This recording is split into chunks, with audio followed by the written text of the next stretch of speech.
Here in the far eastern maritime provinces, it's been a dry summer, and that means it hasn't been the best season for mushrooms. But foraging is about flexing and understanding what the land wants to give. And what is abundantly available this year are berries, especially those berries that grow near areas that are perennially wet, such as down in wetlands, near vernal ponds, and along streams. With conditions as they are, I've decided to take advantage of several lush growths that I have discovered of chokecherries. You can harvest a lot of chokecherries fast, and between Daphne and myself we harvested all we needed in just about 2 hours.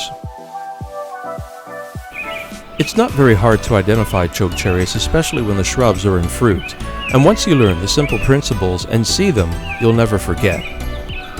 Let's take a look at the identification principles and then review by actually studying an image of chokecherries in fruit.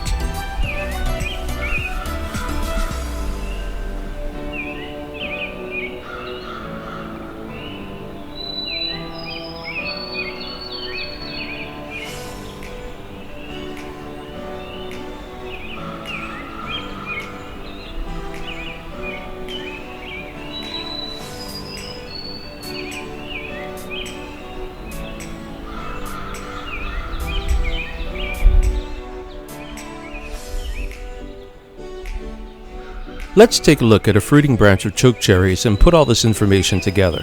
Notice the serrated but very fine teeth at the outer edge of chokecherry leaves.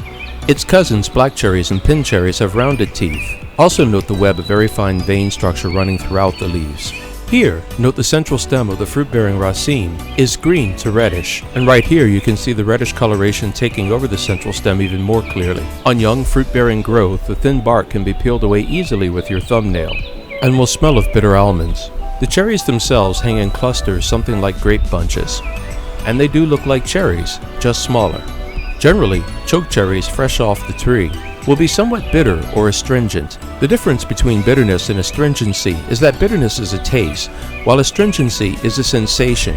It is that cloying sense of chalkiness on the tongue and cheeks and perhaps even at the back of the throat that comes when one eats something that's astringent. So, now that you know how to identify chokecherries, we're going to have to head out to the forest and find them. A deep, dark, misty, haunted forest is really the best place to find chokecherries. Wait, that's another project I'm working on. In the eastern USA and Canada, chokecherries can turn up at any forest break or hedge where they get adequate shelter from wind and good access to water. Over the years, I've become very used to eating fresh chokecherries right off the tree, and neither the astringency nor the bitterness bothers me. In fact, I hardly notice them anymore. But typically, what you're going to want to do with chokecherries is convert them into syrup or jelly. It's a fairly simple process that will require just a few items. First thing, you're going to need some way to juice your cherries. We recommend a stainless steel steam juicer. They're versatile and have multiple applications. You'll also need the basics of canning: catchment jars, smaller jars to hold your jelly or syrup, as well as lids, a pectin citric acid blend, and sugar. You'll need something sharp to mellow the flavor of the chokecherries, either lemon juice or citric acid. And don't forget, you're also going to need a whole bunch of juicy ripe chokecherries. In our recipe, we're going to need 1.5 liters of juice. To make this, you'll require 6 liters of really good chokecherries, more if they are growing in dry conditions. If you want the jelly to be a bit tartar, add the juice of 1 lemon. Or you can just make chokecherry syrup by not adding pectin at all.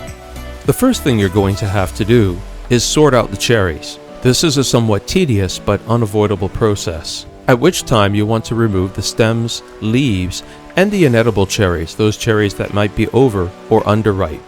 By the way, there's a little trick you can do to make chokecherry jelly without needing a pectin blend at all.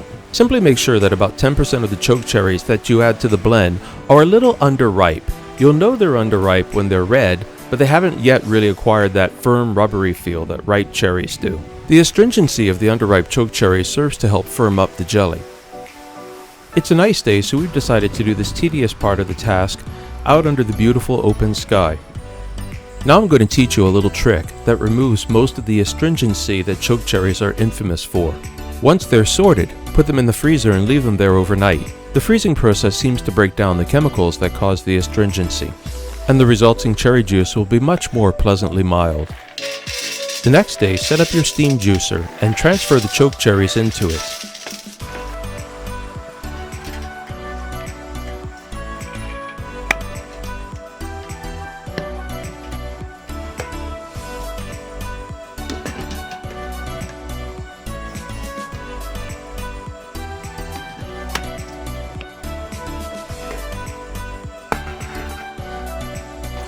Bring your steam juicer to your cooking area and add water to the base.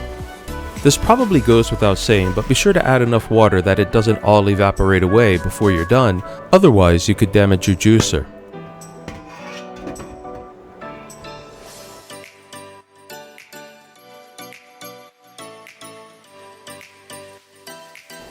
Now it's time to set the juicer on some heat and let it get to work. If this were winter, we would do this process over the wood stove and save electricity, but it's the middle of summer, so we'll use a modern electric stove. Let the steamer go at a full boil for about half an hour. That seems like a great time to feed the pups. After half an hour, remove the steamer to a place prepared to receive it. Set down a heat pad in that place and fold one side over a little bit to slightly tilt the steamer over in the direction of the spout. This will help with draining the hot juice.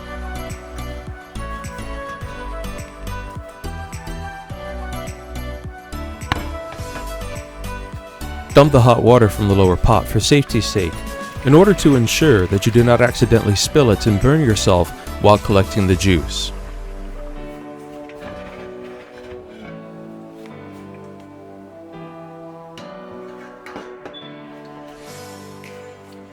Also, to ensure that the juicer does not become top-heavy, thus tippy, remove the upper part that holds the spent cherries.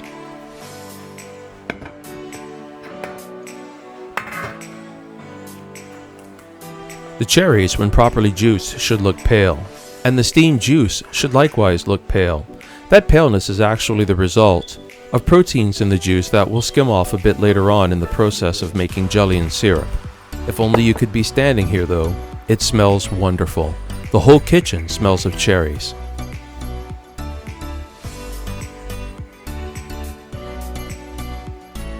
Drain the juice from the steam juicer into large jars in order to make the juice more convenient to work with.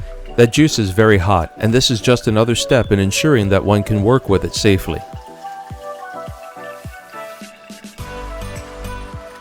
The next step is boiling the 250 milliliter jars that will be used to store the jelly.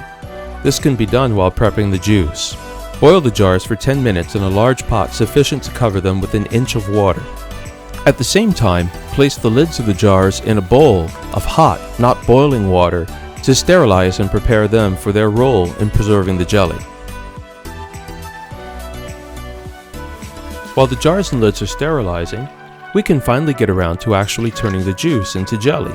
We're just going to use the recipe from the pectin blend box. We'll pour 3½ cups of cherry juice into a large mixing pot and then add the pectin blend. We're going to bring this to a full boil and then add 4½ cups of sugar.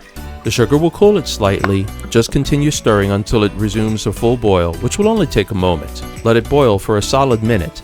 As it cools, it'll begin to make a foam on top. That foam will contain the undesirable proteins, and these you can skim off with a spoon.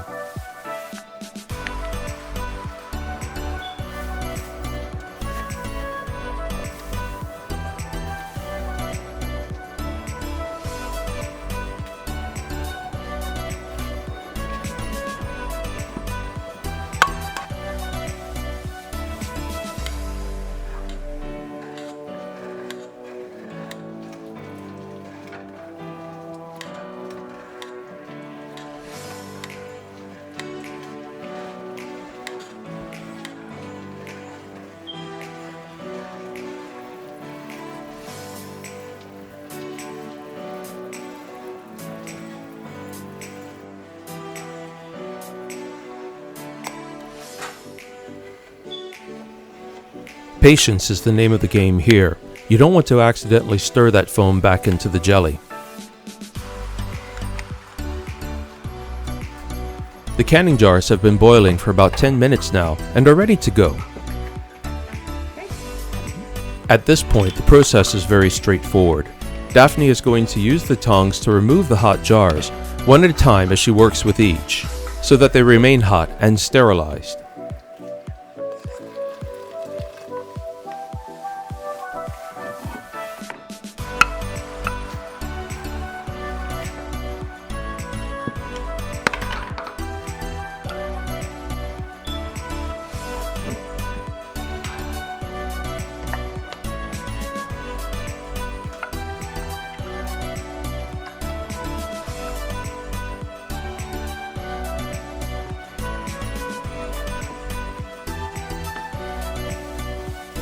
She fills each jar with the hot juice to the lower lip, and then she rubs the upper lip of each jar with her glove. This removes any jelly droplets that might have fallen there, and helps ensure that when the lid is placed on the jar, it sets a good seal.